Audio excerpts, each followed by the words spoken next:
a grande sacada do Olavo na questão da mentalidade revolucionária é o seguinte: os estudiosos desse problema, em geral, eles estudam as ideologias revolucionárias. Então, estudam o marxismo, o comunismo, o socialismo, o anarquismo, o nazismo, o fascismo, etc. Então, né, aí fica aquela discussão se o fascismo se o nazismo é de esquerda ou de direita. Não, mas ele é de direita, mas tem nacional-socialista no nome, e fica aquela discussão. Né? E aí começa a se comparar o conteúdo das ideologias. Então, o socialismo, né, o Partido Comunista pregava uma revolução mundial, né, onde todos os trabalhadores do mundo seriam iguais, etc. O fascismo fala, não, a revolução é nacionalista. Né, dane-se o trabalhador alemão, vamos cuidar do trabalhador italiano, etc. Né? Temos que reforçar os laços, enfim, entrar nos conteúdos das doutrinas. A grande sacada do Olavo é assim, bom, mas o conteúdo das doutrinas não interessa, porque a mentalidade revolucionária, existe algo por baixo das ideologias revolucionárias, que é o que ele identificou como mentalidade revolucionária. Existe algo por baixo do conteúdo delas, não é o conteúdo, é, vamos dizer assim, a forma mente, como se fosse a distinção entre... Nossa, o Olavo vai me odiar se eu falar isso, mas entre langue e parole, sabe? Entre gramática e texto. Né? As ideologias são os textos. Né? Mas existe algo por trás... Uma estrutura. Que dá estrutura, que é a gramática. Tratar em outros termos, tipo, você é um mestre cervejeiro. Existem vários tipos de cerveja, mas no final das contas é tudo cerveja. Mais ou menos assim, isso. Pode para o público. Mas é como se existisse uma cerveja irreal, né? Entendi. Que ela... Então a mentalidade revolucionária, ela se concretiza na história, por meio dos movimentos revolucionários, como ideologias, como movimentos políticos. Mas ela é essa estrutura que está por trás, né? E o Olavo falava, é uma estrutura cognitiva. Mas é uma estrutura cognitiva distorcida. Por isso que o Olavo dizia que a mentalidade revolucionária é uma pneumopatologia. E às vezes ele falava, não é pneumopatologia, não, é uma psicopatologia mesmo, é loucura. Tá? Porque o Olavo define algumas assim, marcas, né, da mentalidade revolucionária, que é uma espécie assim, de escotoma, né, na percepção. O revolucionário ele precisa distorcer a percepção que ele tem da realidade de certa maneira para poder começar a acreditar em certas coisas. Então, por exemplo, uma dessas inversões que o revolucionário faz é entre o sujeito e o objeto. Né? Entre o revolucionário tem uma dificuldade de se entender, por exemplo, como autor dos seus próprios atos. Né? Ou a inversão entre o presente e o futuro. Então, por exemplo, o revolucionário, como eu sou um marxista, ou eu sou um fascista, um nazista, seja lá o que for, né? Como eu advogo a realização dessa sociedade futura, que será perfeita e só vai trazer bem para a humanidade, né? Mas eu sou freado, não posso agir para construí-la porque eu sou freado por uma série de entraves morais. Né? Então eu preciso criar um jeito. Então, não é que eu preciso criar um jeito, o revolucionário não pensa assim, ele já enxerga a realidade dessa maneira. Né? Ele fala, não, então eu já sou portador hoje, no presente, né, dos benefícios que aquela sociedade... Uma procuração. Me dá. Então, assim, o critério da ação presente é o próprio futuro, mas não no sentido de um plano. Né? Falando, não, eu já tenho o mérito de ter feito isso. Né? Então, assim, o comunista, ele não é um comunista na sociedade comunista, ele já é um comunista hoje. Né? E aí ele pode fazer o que for necessário. Todos os crimes que são cometidos pelo comunismo, né, ou pelo movimento revolucionário comunista, eles não são crimes, na verdade, porque eles são o caminho para a realização da sociedade perfeita. Então você tem que inverter a ideia de presente e passado. Na verdade, assim, o presente é julgado à luz, entre futuro, aliás, à luz do futuro. Só que o futuro não existe. O futuro a única coisa que existe é o presente. Mas o presente passa a ser julgado à luz de um futuro hipotético. E que nunca chega. E que não pode chegar. Detalhe. Então, essa é uma das inversões fundamentais. Também, né? Por exemplo, outra coisa que o Olavo sempre insistiu, que está no princípio da confissão, no princípio da do testemunho, né, solitário dos seus atos, que é uma coisa que o Olavo chamava de o princípio autoral. Né? Ele falou assim, isso é inato em todo ser humano, quando ele começa a refletir a respeito de quem ele é, chega em algum momento, né, de uma criança que ela entende que ela é a causa de determinadas consequências, ou seja, que ela tem determinadas coisas que ela fez. Ela se entende como autora dos seus próprios atos. Um agente no mundo. Né? Exatamente, ela se entende como um agente no mundo. Tá? Ele fala, isso é inerente da consciência. Tomar consciência de si é tomar consciência de ser o portador da responsabilidade individual, ser o autor dos seus próprios atos. O Olavo fala assim, a consciência de si é exatamente essa consciência. No momento que eu entendo, não, eu sou responsável pelos meus atos, responsável no sentido, eu fiz, né, que a consciência, o primeiro estágio da consciência humana aparece. Certo?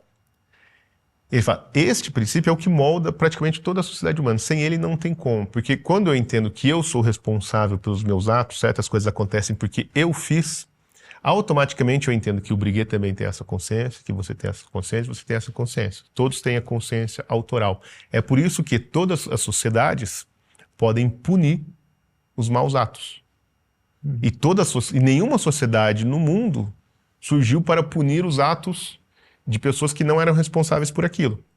Então, por exemplo, eu matei uma pessoa. E nenhuma sociedade vai punir uma outra pessoa pelo crime que eu cometi. É óbvio que existem erros de julgamento. Né? Mas eu não estou falando disso. Né? O erro de julgamento pressupõe que a pessoa que foi falsamente acusada é responsável pelo ato. Certo? Então, assim, a ideia é que o responsável sempre seja punido. Isso estabelece o fundamento da sociedade humana. Não a punição, mas a responsabilidade pelo ato. Eu sou responsável pelos meus atos. E a possibilidade de punir, de viver em sociedade é porque eu reconheço que você também é responsável pelos seus atos, você é o autor dos seus atos e assim por diante. Então esse é o que o Olavo chamava o princípio da responsabilidade individual.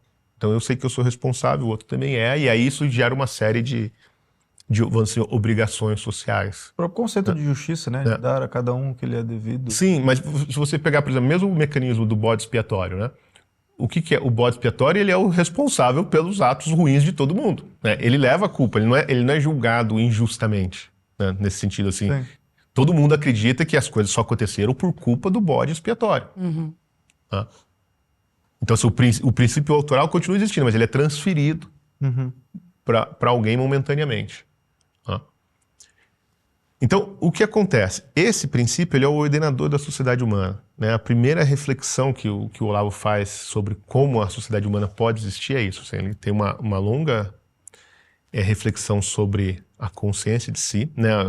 Eu até escrevi isso no prefácio de um livro do Olavo que saiu agora, que chama O Horizonte de Consciência do Brasileiro, que eu fui numa aula do Olavo, de ciência política, e eu estava lá esperando, né, como um aluno da USP, esperando ouvir falar de Maquiavel, de John Locke, de partidos políticos, essas coisas todas, e o Olavo lê um trecho do Louis Lavelle sobre a consciência de si e começa a refletir sobre isso, sobre como a gente vai tomando consciência do nosso próprio ser, do quem sou eu. Eu falei, que diabo de aula de filosofia política é essa?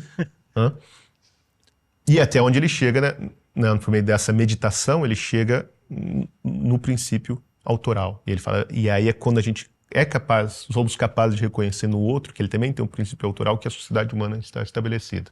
Ele fala, bom, existem outras coisas, né? A autoridade surge da experiência primeira, né, do bebê entregue no colo da mãe. Ele fala, é ali que a gente aprende o que é autoridade, né? Porque a mãe pode tudo com o bebê, e o bebê não pode nada, e tudo que ele recebe é de graça da mãe.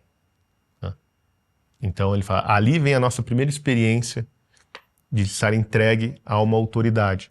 Ele fala, e é daí que surge a nossa capacidade de obedecer à autoridade, de se entregar à autoridade, que vai virar autoridade política, mas a primeira experiência nossa com a autoridade vem dali. Né? E ele fala, e todas as perturbações políticas, né, vêm do que? Da experiência da ordem, que é o pai, né? Porque chega em determinado momento em que só a criança começa a ter algumas coisas que a mãe já não pode fornecer, porque a criança cresceu, tem o irmãozinho, tem o tio que quer pegar no colo, começa a ter perturbações naquele mundo ideal em que aquela criança está vivendo no colo da mãe. E aí então vem o pai que de certa maneira meio dá uma restabelecida na coisa. O pai é um sujeito que a criança não sabe exatamente o que está fazendo ali, mas ele é o que garante a ordem. Quando os irmãos começam a brigar pelo amor da mãe, é o pai que vai lá, não, agora tem regra que cada um vai passar 5 minutos aí com a mãe e tal, né?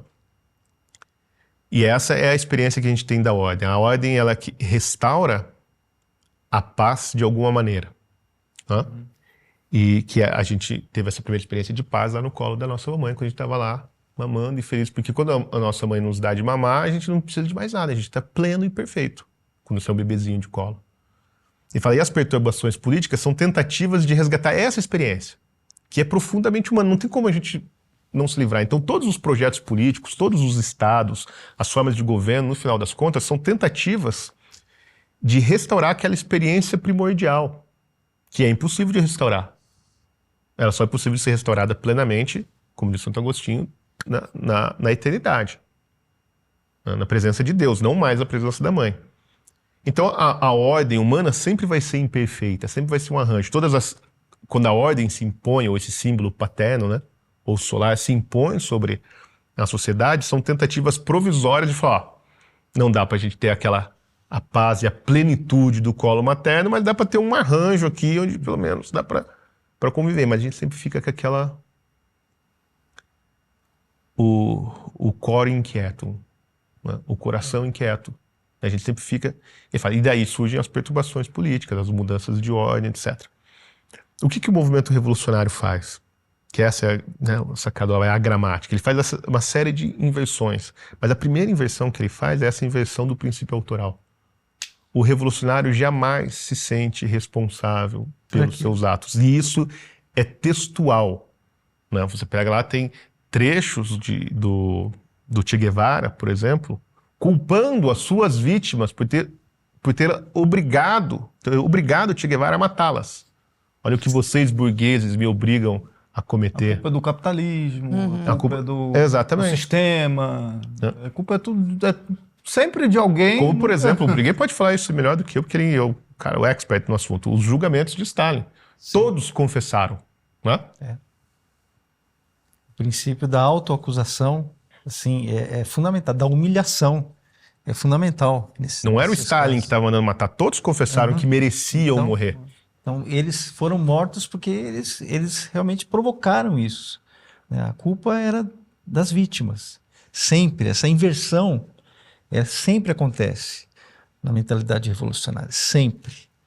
Né? Lara... Vocês viram isso, por exemplo, na Lava Jato. O que quebrou a Petrobras? Não foi a corrupção do PT dentro da Petrobras, foi a investigação do Moro. Não é isso que o discurso petista fez? Percebe que isso é a inversão do ato sem testemunha, né? Quer dizer, o ato sem testemunha, aquela confissão, você assume a responsabilidade por algo que você sabe que é verdade, você não pode negar que é verdade. Pessoal, antes da gente continuar com esse papo aqui, que eu sei que vocês estão gostando, se estiver gostando, deixa o like, isso ajuda a gente levar esse programa para frente, tá bom? Mas pausa rápida para avisar que nós temos o plano mensal da Brasil Paralelo. O QR Code está aparecendo na tela, o link da descrição, a gente já explicou um pouquinho da curadoria, nossa, não é, Lara? O que tem dentro da plataforma, isso aqui é só a pontinha do iceberg. Então, vem pro lado de cada mesa, assina Brasil Paralelo, esteja com a gente lá no streaming da BP.